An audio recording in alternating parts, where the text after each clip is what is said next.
to catch a thief. Do it yourself. It's not just down to the police to tackle shoplifters. That's according to the Thames Valley Police and Crime Commissioner, as he says that members of the public will basically need to get stuck in. Yes, this comes as over 500,000 instances were recorded in England and Wales in the year up to March. In a moment, we'll be speaking to Matthew Barber, who made those comments. But would you stop a shoplifter? We've been finding out. No, I would go to the shop owner. I feel like it depends what they're shoplifting. If it's like essentials, probably less so. No, because I don't know what else they can do to me. Do you get it? Because I'm not trying to risk my own safety. Possibly, but I guess you'll weigh up the risk. Yeah, 100%. we have actually before. Yeah. I would intervene, but I think I'll assess my situation first. I think it's really for the police to pull their act together a bit more. What people make of the plans. Matthew Barber joins us now alongside Keely Knowles, who was once Birmingham's most prolific shoplifter. Good morning to both of you. Morning. Thanks for coming in to discuss this. OK, Matthew, let's start off with you then, because, you know, I think that a lot of people there were worried about the risk of doing this and the fact that they could put themselves in harm. Of course, and I'm not suggesting that everybody should just plough in and put themselves at risk. Often it might just be about calling the police, alerting shop staff, shop security, shouting, "Stop thief." I mean, all too often, you know, I see some fantastic work from the public, from shopkeepers, and great work from the police. It's absolutely the job of the police to tackle shoplifting. But you will see instances where people are perhaps filming things, not for evidence to give to the police, but just filming, you know, this is happening and nobody's doing anything. No, exactly. But you know, we all have some duty. It's not just about shoplifting. You know, if you step outside the store and there's someone being attacked in the street, if you see a crime being committed, if you see a girl being harassed on a night out, do you just sit back and do nothing? Or do you at least, at the very least, just report that to the police? Are you rowing back a bit? Are you rowing back a bit on your position here? Are you actually now saying that if somebody sees someone stealing stuff from a shop, they should not physically intervene? They should just either film them or tell staff or call the police? Or are you saying that in some circumstances they should physically intervene? I'm not rowing back. I've never encouraged people to just plough in and put themselves in harm's way, but people's appetite for risk will be different. I've challenged shoplifters before. Plenty of people physically? In that clip. Yes, I've chased after shoplifters. I just proved how unfit I was and didn't manage to catch up with them. But of course, people's appetite is different. I don't want to put people in harm's way. Of course, there's risk, but also, do we want to be in a society where people just sit back and allow things to happen in front of them without, at least, as you said, the very minimum of reporting those crimes? The two issues about physical intervention, which I think everybody would agree with and worry about, are these. One, the danger, and we'll come to this with you in a second, the danger that the thief might pose to the shopper. They may be armed, they may have a knife or a needle or whatever, who tries to stop them.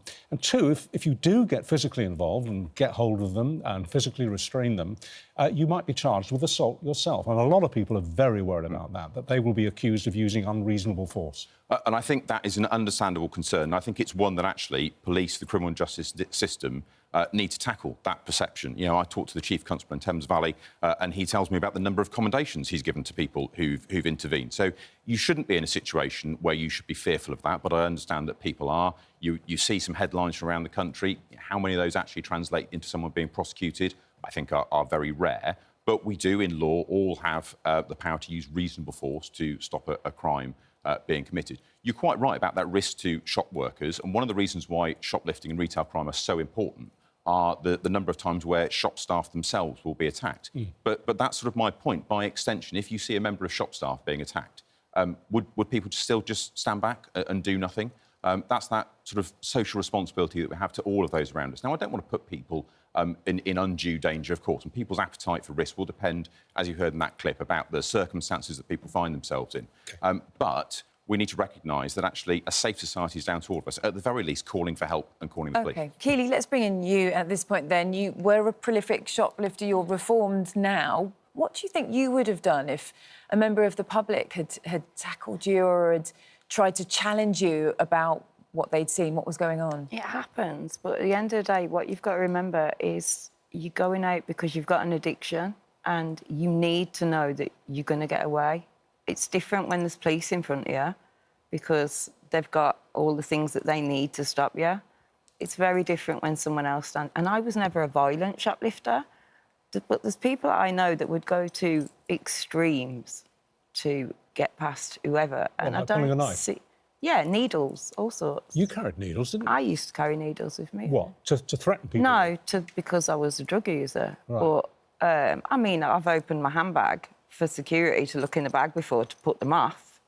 But there's nothing to stop. You know, open the bag. Yeah, if you want to look in a bag, look in it. No one wants to put their hand in a bag full of needles. But it's, yeah, they're going to get pulled on people. And you're giving people an opportunity where that's going to happen, what you said. It can work both ways. But you're also then giving... Addicts aren't the most popular people in the world. You have just given full rights to anybody with a violent tendency or a group of thugs to say, well, police said it's all right. We won't just be getting stopped. People will be getting beat for no reason whatsoever. As an ex-shoplifter for many, many years, as you say, completely reformed now, you advise the police.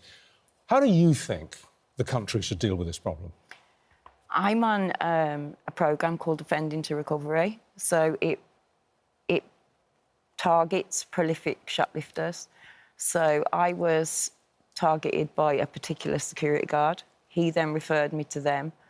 I've been to jail 28 times. It doesn't work.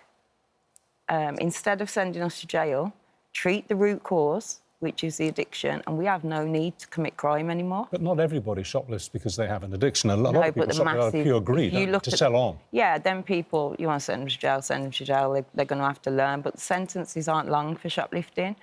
But a massive amount of shop theft is due to addiction. I'm sure it's something like 70% or more. Yeah, treat the root cause, and there's no reason to commit the crime. Since the day I started my programme, I haven't committed crime, taken drugs, nothing. OK, just going back to what you said at the beginning. OK, so somebody sees someone stealing and they don't physically intervene, but they start filming them. Well, what happens if the thief looks and says, stop filming me, and comes across and attacks the person filming them? Well, I'm not encouraging people to put themselves in undue risk, as I say, but I think it's quite reasonable to try and get that evidence to send that to the police. Of course, people will judge those instances where they go, but the alternative, Richard, is surely we just sit back and do nothing. And what happens if that is in a different circumstance? For some reason, we talk about shoplifting as if it's a victimless crime, and people's attitude to dealing with shoplifting seems to be different from other offences, because I put that question to people regularly about, well, what would happen if it was the shop worker who's actually being assaulted or someone out in the street being mugged? And then people just move on from that conversation. Actually, that's the reality, is this is crime that's being committed. So why is it that we see shoplifting as being different from other offences? Briefly, I was saying this earlier, I'd like to know your opinion.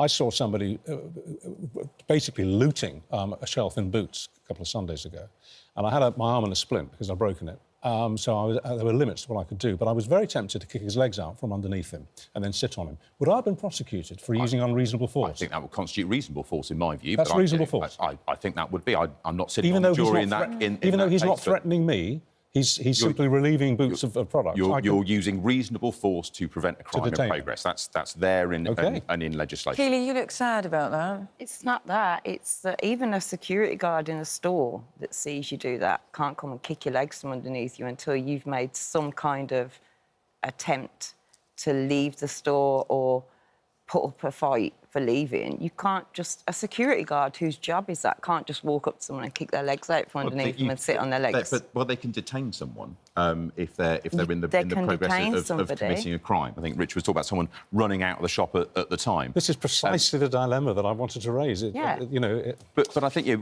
we talk about security staff, and I think there is an understandable corporate reluctance, perhaps, from some of the companies involved. But all too often, members of the public will tell me one of their frustrations is that security guards and staff will stand there and do nothing. And absolutely, I'm not for a moment suggesting the police shouldn't be the primary agency in this. And we were talking earlier about actually a number of times when the police will attend and make those arrests. But actually, if you've got security staff employed by a store who will simply allow people to leave, then it's probably little wonder other people aren't wanting to do something. OK. Thank you both for coming in. Thanks very much. Thank you.